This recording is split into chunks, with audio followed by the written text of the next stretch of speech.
اهدنا الصراط المستقيم صراط الذين أنعمت عليهم غير المغضوب عليهم ولا الضالين. اللهم علمنا ما ينفعنا وانفعنا بما علمتنا. اللهم زدنا علما وارزقنا فهما وآتنا الحكمة. اللهم بارك لنا في مجلسنا هذا. اللهم بارك لنا في مجلسنا هذا. اللهم بارك لنا في مجلسنا هذا برحمتك يا أرحم الراحمين والحمد لله رب العالمين. بسم الله الرحمن الرحيم. بسم الله الرحمن الرحيم. نويت التعلم والتعليم والإفادة والاستفادة والحث على التمسك بكتاب الله وسنة رسول الله صلى الله عليه وسلم. اللهم أرنا الحق حقا وارزقنا اتباعه وأرنا الباطل باطلا وارزقنا اجتنابه. اللهم اهدنا لأحسن الأخلاق فإنه لا يهدي لأحسنها إلا أنت واصرف عنا سيئها فإنه لا يصرف سيئها إلا أنت. وصلى الله على سيدنا محمد وعلى آله وصحبه وسلم والحمد لله رب العالمين. اللهم بحقه اقضي حاجاتنا اقضي حاجاتنا اقضي حاجاتنا وافتح علينا فتوح العارفين. السلام عليكم ورحمة الله وبركاته. Waalaikumsalam. أيها الإخوان رحمكم الله.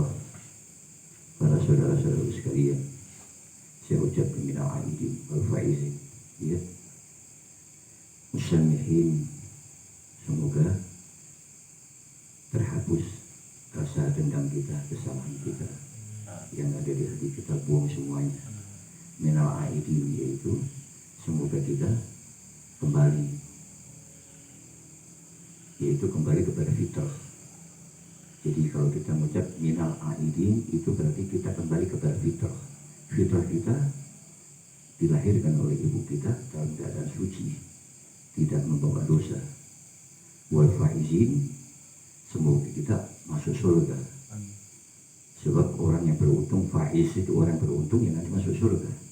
Jadi kalau kita mengucap minal aidin, yaitu semoga kita kembali ke dalam fitrah kita, yaitu dilahirkan tanpa membawa dosa sedikit pun. Wal faizin, semoga kita termasuk orang-orang beruntung, yaitu masuk ke dalam surganya Allah Subhanahu wa ta'ala. Musammihin, dan semoga dihapus dalam hati kita kesalahan-kesalahan kita, yaitu terhadap manusia. Mohon maaf semuanya kepada manusia-manusia hablum minan nas, kita selesaikan.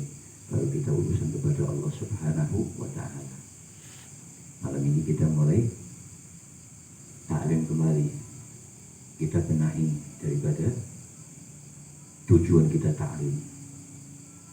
Kita benahi kenapa kok kita harus belajar dan bagaimana caranya supaya kita mendapatkan ridha Allah. Ini tujuannya ta'lim. Jadi tujuan ta'lim bukan semata-mata hanya untuk meraih daripada ilmu pengetahuan, bukan hanya untuk mengamal, tapi tujuan yang utama adalah kita tujuan daripada belajar agar kita mendapatkan ridha Allah Subhanahu wa ta'ala. Itu tujuan awal. Jadi tujuan utama kita ta'lim ini, mau faham mau tidak, kita hadir di majelis ta'lim, tujuannya adalah agar kita mendapatkan ridha Allah Subhanahu wa ta'ala. Kalau orang sudah mendapatkan ridha Allah, dia akan ikhlas di dalam beramal. Jadi kuncinya ridha dulu. Jadi kalau kita ta'lim, hadir di majelis ta'lim, tujuannya adalah yaitu pertama untuk mencari ridha Allah. Itu pertama tujuan kita. Kalau Allah sudah ridho, kita akan diberikan keikhlasan di dalam mengamal. Tapi kalau kita belum mendapatkan ridho Allah, kita sulit untuk mengamal. Kalau toh seandainya mengamal pun itu karena nafsu, bukan karena takwa kepada Allah. Kalau seandainya kita mengamal pun karena ingin mendapatkan pujian, mendapatkan kedudukan, mendapatkan harta, mendapatkan hal-hal yang lain, bukan semata-mata untuk mencari ridho Allah Subhanahu wa Ta'ala. Jadi ini dicamkan bahwa saya ini hadir di majelis taklim, di mana saja hadir di majelis taklim, tujuan utama adalah yaitu untuk mencari ridho Allah. Kalau sampai Allah meridhoi kita, maka kita akan mendapatkan keikhlasan di dalam mengamal ilmu kita. Tapi kalau kita belum mendapatkan ridho Allah, kita sulit untuk mengamal ilmu yang telah kita raih. Jadi kesulitan orang mengamal ilmu karena dia belum mendapatkan ridho Allah. Kalau dia sudah mendapatkan ridho Allah, akan mudah untuk mengamalkan ilmu. Nah, cara untuk mencari ridho Allah ini ada adab-adabnya di majelis ta'lim. Jadi bukan hanya sekedar duduk, akan tetapi dia tidak beradab. Yaitu adab daripada ilmu tadi, niat untuk mengamal. Ini adabnya. Bukan adab sopan santun, bukan. Adab ini di dalam mencari ilmu, ini kita niat untuk mengamal ilmu yang telah kita raih. Jadi kalau kita sudah mendapatkan ridhonya Allah, maka mudah untuk mengamal ilmu yang kita raih.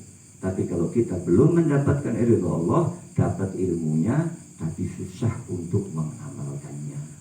Nah, ilmu seperti ini, ilmu yang tidak manfaat buat diri kita. Dan bahkan kelak akan menjadi hujjah bagi Allah untuk menyiksa kita nantinya. Nah, kemudian juga nanti hal-hal yang lain diterangkan, cara duduknya diterangkan nanti. Bagaimana tangan harus berada pada saat kita menempuh ilmu dan lain sebagainya. Adab-adab dipenuhi terlebih dahulu, insya Allah kita akan mendapatkan ridho Allah. Ini sulit, hadirin, sulit. Karena orang yang tidak mau ngikutin tuntutan agar mendapatkan ilmu yang diridhoi oleh Allah, ini dianggapnya terlalu sulit untuk duduk di majelis ta'lim, padahal tidak. Yang menjadikan kita ini sulit untuk mentaati di majelis ta'lim untuk adab karena nafsunya tidak mau tunduk sama aturan syariat. Kalau nafsunya tunduk sama aturan syariat mudah. Kenapa orang kok sulit melaksanakan sholat yang 5 waktu? Karena nafsunya belum mau tunduk kepada perintah Allah. Kenapa orang tidak mau puasa? Katanya diberat puasa, menahan lapar, menahan aus. Kemudian harus puasa zahir serta puasa batin. Dia menganggap sulit puasa, berat puasa. Berat bagi orang-orang yang tidak mau mengikuti perintah Allah, masih mengikuti nafsunya. Ingat ya, jadi Islam ini kalau ada orang mengatakan berat untuk melaksanakan perintah Allah yang sebenar-benarnya, bukan berat nafsu kamu yang tidak mau tunduk atas aturan Allah. Dan sudah dijelaskan, inna nafsa la'ammaratun bisu. Allah berfirman, sesungguhnya nafsu itu selalu mengajak, memerintahkan kepada yang buruk, mengajak kepada hal-hal yang menjadikan murkanya Allah, mengajak untuk melalaikan Allah, mengajak untuk jauh dari Allah. Ini nafsu. Jadi kalau kita merasa berat untuk melaksanakan syariat Islam, bukan karena berat, tapi karena nafsunya belum mau tunduk atas aturan Allah Subhanahu wa Ta'ala. Apa sih beratnya sholat 5 waktu? Paling 2 menit, 3 menit. Mengatakan sholat itu berat karena nafsu kamu yang gak mau tunduk atas aturan Allah. Puasa apa yang menjadi berat? Cuma nahan makan, minum, bersetubuh pada siang hari, berusaha untuk memelihara pandangan, telinga, lisan, anggota badan yang lainnya. Udah selesai itu, nggak ada yang berat. Yang menjadikan berat apanya? Nafsunya belum mau tunduk atas aturan Allah, nafsunya belum mau tunduk kepada syariat Allah. Ini aja sudah. Jadi kalau kita mau dakwah kepada mereka, kenapa kamu tidak mau ngaji? waduh ngaji dan lain sebagainya, alasannya macam-macam. Kalau orang mau ngaji alasan macam-macam, ya bukan masalah itu. Kamu itu hidup masih dikuasai oleh nafsu kamu. Kamu itu hidup bukan tunduk atas aturan Allah. Maka kalau kamu masih dikuasai oleh nafsu kamu, maka tidak akan pernah bahagia hidup di dunia. Tapi kalau kita bisa menundukkan nafsu, bahwa di atasnya adalah takwa kepada Allah, melaksanakan perintah Allah, itu aja sudah. Jadi tidak ada yang berat. Yang berat ini adalah melawan daripada hawa nafsu. Sebab hawa nafsu itu lebih jahat, lebih buruk daripada 70 setan. Jadi jangan ngomong diganggu sama setan, belum.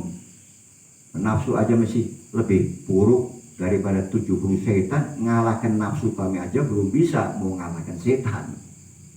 Seperti itu. Jadi jangan kita sok merasa bahwa diri kita ini sudah dekat kepada Allah. Saya maksiat karena diganggu sama setan. Saya belum bisa melaksanakan perintah Allah karena diganggu sama setan. Kasih tahu, nafsu lebih buruk daripada 70 setan. Nafsu kamu aja belum bisa kamu tundukkan, gimana kamu bisa melawan setan? Seperti itu jawabannya ya. Jadi tidak ada alasan bagi kita untuk melaksanakan perintah Allah. Sebab apa? Perintah Allah ini dari umat Nabi Muhammad adalah perintah yang paling ringan di antara umat-umat terdahulu. Yang paling ringan adalah syariatnya Nabi Muhammad SAW. Kalau orang-orang dulu mungkin kalian nggak mampu untuk melaksanakan syariat Nabi Musa. Syariatnya Nabi-Nabi yang lain kalian nggak bakal mampu. Begitu kalian memandang perempuan yang bukan muhrim, taubatnya adalah mata kalian harus dicongkel. Mampu kalian? Nggak bakal mampu kalian. Seandainya baju kalian kena najis, maka yang terkena najis nggak bisa dicuci, harus disobek dan dibuang pada bolong-bolong baju kalian. Sarung kalian pun pada bolong-bolong. Kalau seandainya kena kulit kalian, maka kulit harus disobek. Mampu kira-kira? Yang paling ringan ini syariatnya Nabi Muhammad, ini paling ringan. Kena najis dicuci beres. Mau pakaian, mau badan, begitu kena najis cuci beres, selesai. Dan kemudian umat-umat terdahulu kalau mau tobat harus ke Mekah, ke Masjidil Haram. Kalian mau tobat ke sana tiap bulan, mampu kira-kira berangkat ke sana tiap bulan? Yang setahun sekali aja belum tentu mampu, apalagi yang tiap tobat harus ke Masjidil Haram. Tidak akan diterima tobatnya kecuali di Masjidil Haram, di Ka'bah. Umat Nabi Muhammad di mana saja bisa taubat, kapan aja bisa taubat dan diterima taubatnya oleh Allah. Jadi yang paling ringan adalah syariatnya Nabi Muhammad SAW. Jadi sekali lagi jangan suka kita mengatakan berat. Kalau kamu jadi umat yang dulu nggak bakal mampu lagi kamu. Umat Nabi Muhammad aja sudah diringankan sama Allah.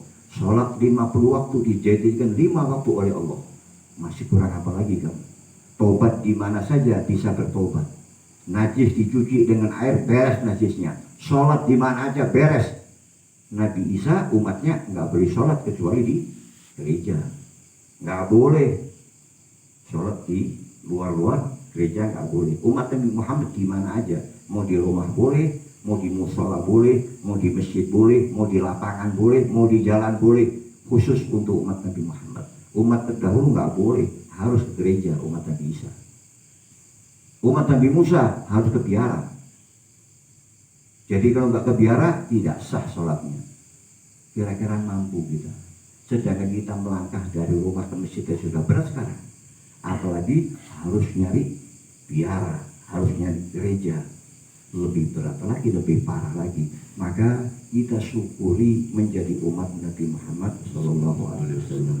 Seluruh Nabi ingin menjadi umatnya Nabi Muhammad SAW karena syariatnya sangat ringan sekali dibanding dengan umat-umat terdahulu. Oleh karena itu sekali lagi jangan pernah kita mengatakan berat untuk mengikuti syariatnya Nabi Muhammad sepenuhnya. Bukan berat. Nafsu kamu yang tidak mau tunduk atas aturan Allah. Umat terdahulu lebih berat daripada kamu. Umat dulu kalau mau tobat harus nyebur ke api. Sanggup kamu? Umat Nabi Musa begitu dia mau tobat wajib untuk nyebur ke api. Tobatnya mati. Coba apa nggak berat seperti itu? Begitu tobat kamu wajib untuk nyebur ke api. Itu baru kamu tobat namanya. Kita nggak bakal sanggup seperti itu. Maka alhamdulillah syukuri kita menjadi umat Nabi Muhammad, umat yang paling ringan, diberikan keringanan seringan-ringannya oleh Allah Subhanahu wa taala berkat Nabi Muhammad sallallahu alaihi wasallam. Syukuri, jangan kita malah menyakiti hati Nabi Muhammad. Syariatnya Nabi Muhammad berat, nggak mampu saya melaksanakan syariatnya. Bukan nggak mampu, kamu tuh nafsu kamu nggak mau tunduk. Sudah diringankan oleh Allah seperti ini, masih aja kamu minta keringanan lagi. Sholat sudah 5 waktu, bukan 50 waktu. Puasa, kalau sudah maghrib boleh makan, boleh bersetubuh sama istri kamu. Umat dulu nggak boleh. Begitu buka puasa, malam nggak boleh jima. Sanggup kira-kira? Umat Nabi Muhammad paling ringan hadirin. Ya ikhwan, paling ringan adalah syariatnya umat Nabi Muhammad, diringankan oleh Allah Subhanahu wa taala. Oleh karena itu, sekali lagi kita sekarang benahi diri kita. Kita syukuri dijadikan umat Nabi Muhammad sallallahu alaihi wasallam. Hanya dengan sholat 5 waktu diberikan pahala seperti sholat 50 waktu. Sholat 5 waktu dikasih pahala oleh Allah seperti melaksanakan sholat 50 waktu. Jadi 1 waktu kalian sholat diberikan pahala 10 waktu oleh Allah Subhanahu wa ta'ala. Umat terdahulu gak diberikan oleh Allah Subhanahu wa ta'ala. Alhamdulillah kita dijadikan umat Nabi Muhammad sallallahu alaihi wasallam.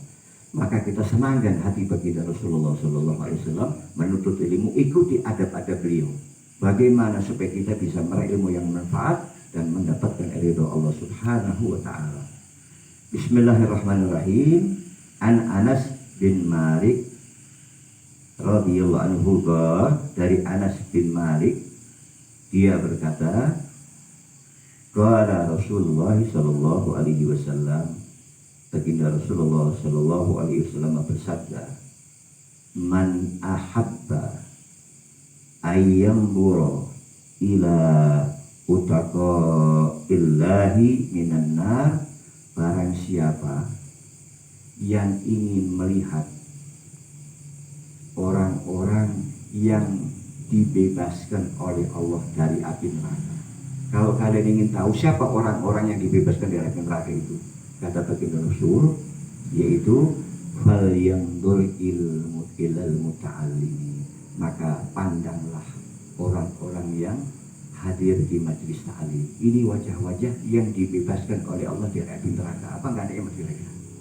Kalian hadir di sini, hadir di majelis ta'lim mana aja, tapi majelis ta'lim yang mengikuti syariatnya Nabi Muhammad, bukan majelis ta'lim yang acak-acakan. Tidak, isinya yang rumpi, HP masih bunyi, duduk seenaknya sendiri, yang ngaji, yang ngobrol, sudah nggak karunya majelis ta'limnya. Ini tidak mendapatkan kebebasan dari api neraka. Tapi kalau mengikuti syariatnya Nabi Muhammad SAW, maka baginda Rasul mengatakan, apakah engkau ingin melihat orang-orang yang dibebaskan oleh Allah dari api neraka? Maka para sahabat bertanya, siapa ya Rasulullah? Mereka itu adalah orang-orang yang hadir di majelis ta'lim. Nah, kalau kalian sudah tahu begitu, hati-hati, berarti kalian ini termasuk orang-orang yang dibebaskan oleh Allah dari api neraka. Dengan syarat waktu berangkat jangan ghibah.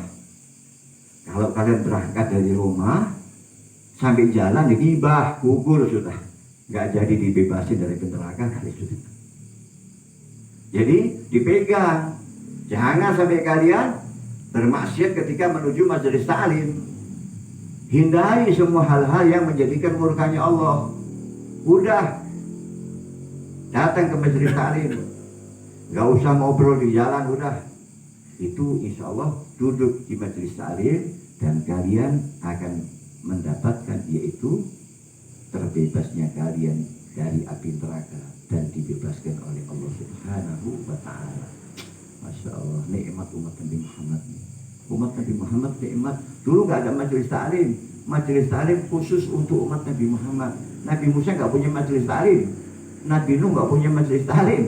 Nabi Isa nggak punya majelis ta'lim. Yang punya majelis ta'lim ini umat Nabi Muhammad. Karena apa? Yaitu al-ulama warasatul anbiya. Nah, sehingga khusus untuk umat Nabi Muhammad ini ada majelis ta'lim. Dulu nggak ada majelis ta'lim.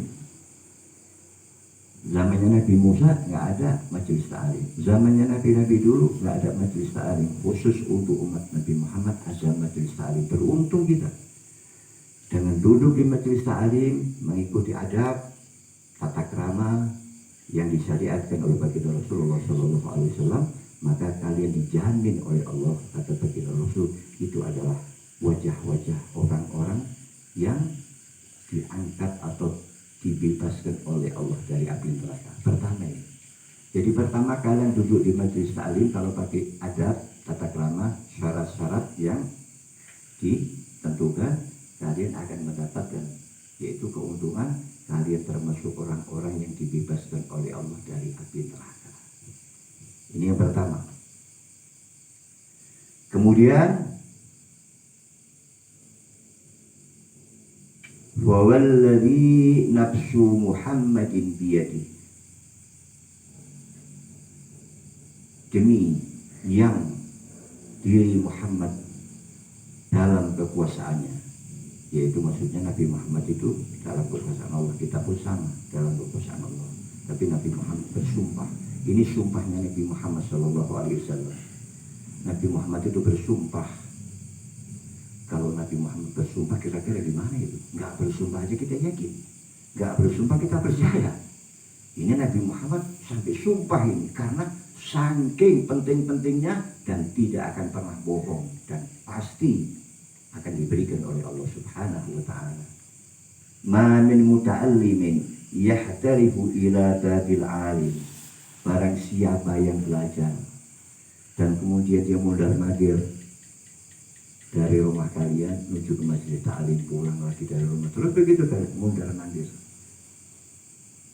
Illa kataballahu laka bi kulli harfin wa bi kulli qadamin ibadatan sanatan. Kecuali Allah akan mencatat kalian setiap huruf yang kalian dengar. Huruf bukan kalimat, huruf. Ya, setiap huruf yang kalian dengar. Setiap langkah kaki yang kalian buat melangkah, roda itu berputar, setiap putaran roda kalian itu diberikan pahala oleh Allah, yaitu seperti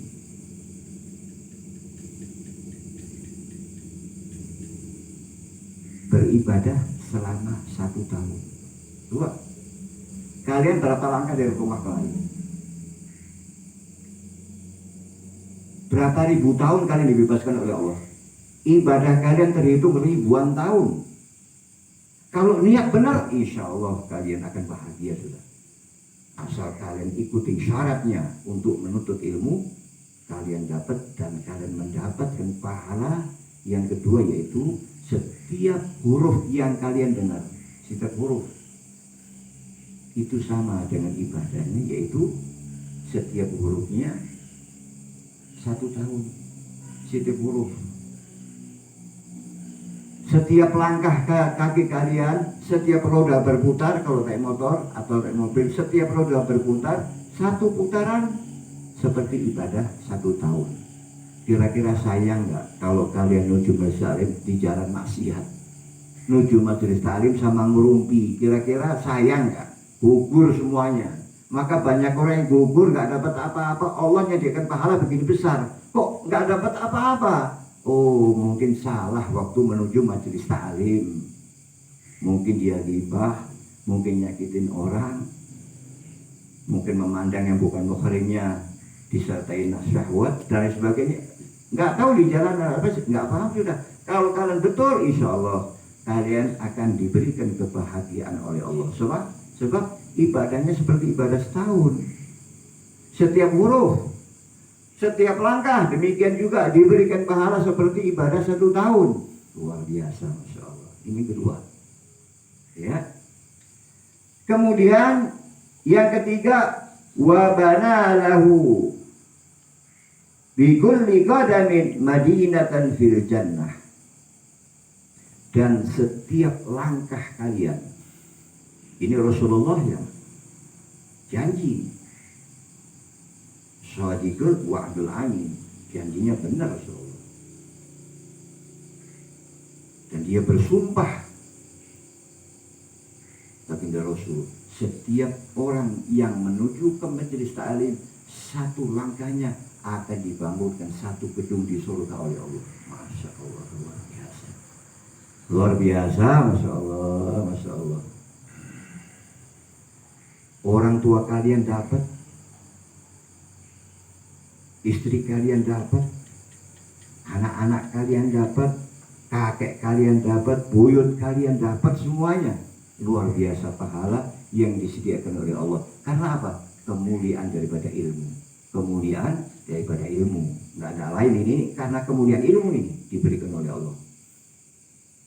Kemudian yang keempat, wa yamsi 'alal ardi wal ardu tastaghfirullah.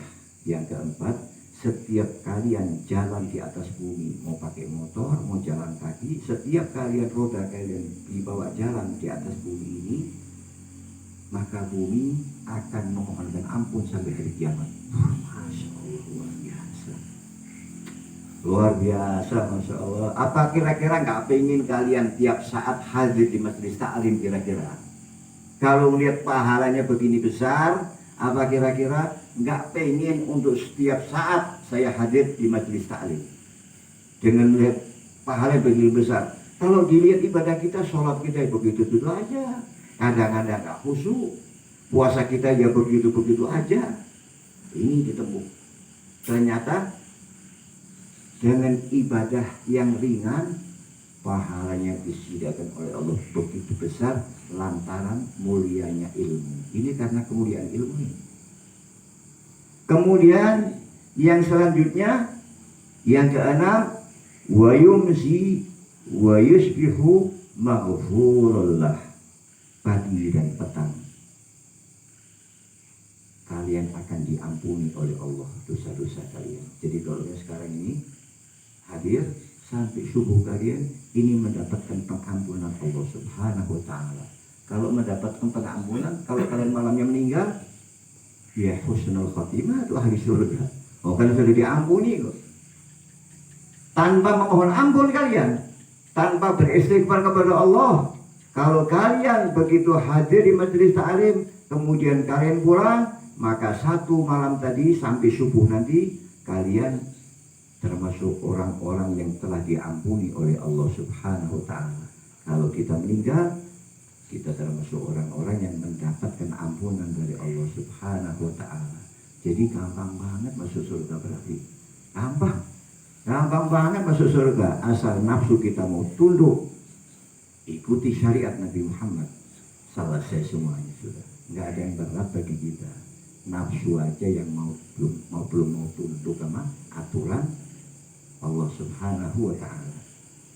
Dan kemudian yang ketujuh, wa syahadat lahul malaikah, dan para malaikat bersaksi. Para malaikat, bukan satu malaikat, malaikat miliaran. Miliaran jumlah malaikat itu, nggak kehitung. Wa yaqulun, dan mereka berkata, haula'i utaqa'ullahi minan nar. Mereka adalah orang-orang yang dibebaskan oleh Allah dari api neraka. Ini para malaikat. Kalau kalian para malaikat sudah mengatakan seperti itu, berarti nanti teman kalian malaikat. Sebab malaikat senang kepada orang berbuat baik. Jadi kalian gak usah sedih, gak punya teman. Orang-orang yang hadir di majelis ta'lim dengan baik, dengan benar, mengikuti tata tertib yang diajarkan oleh baginda Rasul dan para ulama, kalian ini temannya malaikat. Kira-kira butuh sama manusia nggak tahu temannya malaikat? Ya sudah nggak butuh tuh. Kayak Rasulullah, temannya malaikat, nggak pernah sedih Rasulullah. Malaikat menjadi temannya baginda Rasulullah Sallallahu Alaihi Wasallam. Kita pun begitu. Kalau kita memang hadir majelis ta'lim dengan niat yang baik, benar, maka kalian pun akan mendapatkan kesaksian daripada para malaikat, dan para malaikat tadi mengatakan mereka adalah orang-orang yang dibebaskan oleh Allah dari api neraka. Amin ya rabbal alamin. Nikmat ya. Oleh karena itu sekali lagi nanti kita akan masuk ke adabnya. Ini hanya untuk fadilahnya, betapa besar keutamaan orang yang menuntut ilmu. Nanti akan membicarakan adab-adabnya. Penuhi dulu adab-adabnya. Kalau adabnya terpenuhi akan mendapatkan itu semuanya. Tapi kalau adabnya dilanggar, nggak bakal dapat. Di antara contohnya, salah satu contohnya adab ya. Kalian datang awal, duduk paling belakang, nggak adab ini namanya. Ini banyak di Masjid Salim. Duduknya pengennya di belakang, pengen nyender. Nggak adab namanya. Salah satu itu diantaranya adab yang ditinggalkan di Majelis Taklim. Dan kemudian juga di mana pernah baginda Rasulullah SAW waktu duduk bersama para sahabat, ada 3 orang datang, sudah pernah dikisahkan. Yang satu duduk di depan, yang satu duduk di tengah, yang satu duduk di belakang. Setelah tamu tadi keluar pulang, Rasulullah tanya kepada para sahabat, apa kamu tahu 3 orang yang datang? Sahabat menjawab, Allah dan Rasulnya yang tahu. Yang pertama tadi duduk, dia ingin dekat sama Allah, sehingga Allah pun dekat sama dia. Yang di tengah tadi dia malu, Allah pun malu sama dia. Yang di belakang tadi dia pengen jauh sama Allah, Allah pun jauh sama dia. Jadi berarti orang duduk di Masjid Salim bukan berarti dekat sama Allah, ada yang jauh sama Allah. Karena apa? Adabnya nggak diikuti. Oleh karena itu susah kalau mau mendirikan majelis taklim tidak dikasih tahu adabnya terlebih dahulu. Majelis taklim tadi nggak barokah. Tapi kalau ingin mendapatkan pahala yang dijanjikan oleh baginda Rasul seperti ini, adabnya penuhin dulu. Insya Allah dapat semuanya ini adab. Ya adabnya mendapatkan pengampunan Allah, dibangun ke surga, malaikat menjadi saksi, karena sebagainya. Pahalanya begitu besar. Insya Allah kita mulai bangkit, ikuti tata tertib, yaitu untuk hadir di majelis taklim. Yang belum bisa silahkan.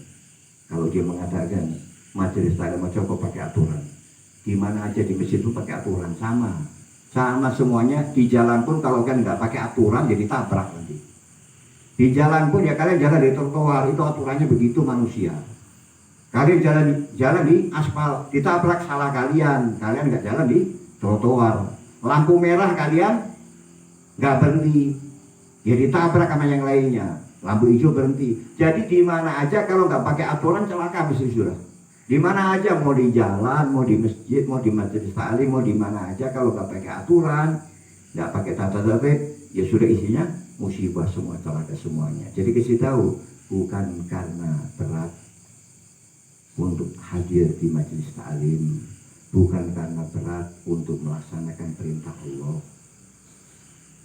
Yang berat adalah kamu belum bisa nundukkan nafsumu, yang nafsu itu lebih buruk, lebih jahat daripada 70 setan. Jadi kalahkan nafsu yang ada di dirimu dulu, jangan ngomong setan. Setan belum ganggu kamu. Ya, ini supaya mereka sadar, jangan sok-sokan merasa berat-berat. Kasih tahu yang paling ringan adalah umat Nabi Muhammad SAW. Kalau kalian jadi umat terdahulu gak bakal mampu kamu. Ceritakan, kalau kamu kena najis kulit kamu, suruh nyobek tuh, tidak sah. Kalau kamu cuma dicuci, umat Nabi Muhammad cukup dicuci, beres. Kamu kalau mau tobat ke Mekah, kamu punya ongkos kira-kira ke Mekah, repot. Kamu kalau mau sholat nggak di masjid nggak sah kamu. Umat Nabi Muhammad di mana aja sah. Tobatnya di mana aja diterima oleh Allah Subhanahu Wa Taala. Boleh wudu pagi debu, boleh tayamum. Umat dulu nggak ada tayamum, khusus umat Nabi Muhammad SAW boleh tayamum. Umat dulu nggak ada tayamum itu, dan tidak ada majelis taklim khusus untuk umat Nabi Muhammad SAW. Mudah-mudahan ya kita bisa dakwah kepada mereka, ya dakwain mereka supaya mereka tahu diri. Jangan mengatakan berat. Kasih tahu, nafsu kamu bukan setan yang ganggu itu, nafsu kamu yang nggak mau tunduk, ya. Jadi mereka supaya sadar, oh iya, Jadi saya selama ini ngomong ini salah kalau digabung sama setan. Ternyata nafsu itu lebih buruk daripada 70 syaitan. Rabbana anfa'na bima 'allamtana wa bi'allimna alladhi yanfa'una rabbi fahina wa baqi ahlana wa qarabatina fi dinina ma halal qutri unsa wa laka rabbi wa qina wa fikum lima taratawi kawla fi'lan karama wa rizqil kulla halalan da'ima wa ahillat ya ulama Allah bil khayri wa nufar kulla syar rabbana asir lana kulla syu'un wa adir birra minkal uyun واغفر عنا ربنا كل ديون قبل أن تأتينا رسل المنون واغفر استر أنت أكرم من شتر وصلاة ولتكسر المصطفى من إلى الحق دعانا والوفاء في كتاب فيه للناس شفاء وعلى الآل الكرام شرفا وعلى سهل وصحبه الغرار اللهم اهدنا بهداك واجعلنا ممن يسر في رضاك ولا تولنا وليا سواك ولا تجعلنا ممن خالف أمرك وعصاك وحسبنا الله ونعم الوكيل ولا حول ولا قوة إلا بالله العلي العظيم وصلى الله على سيدنا محمد وعلى آله وصحبه وسلم والحمد لله رب العالمين سبحانك اللهم وبحمدك أشهد أن لا إله إلا أنت أستغفرك وأتوب إليك السلام عليكم ورحمة الله وبركاته.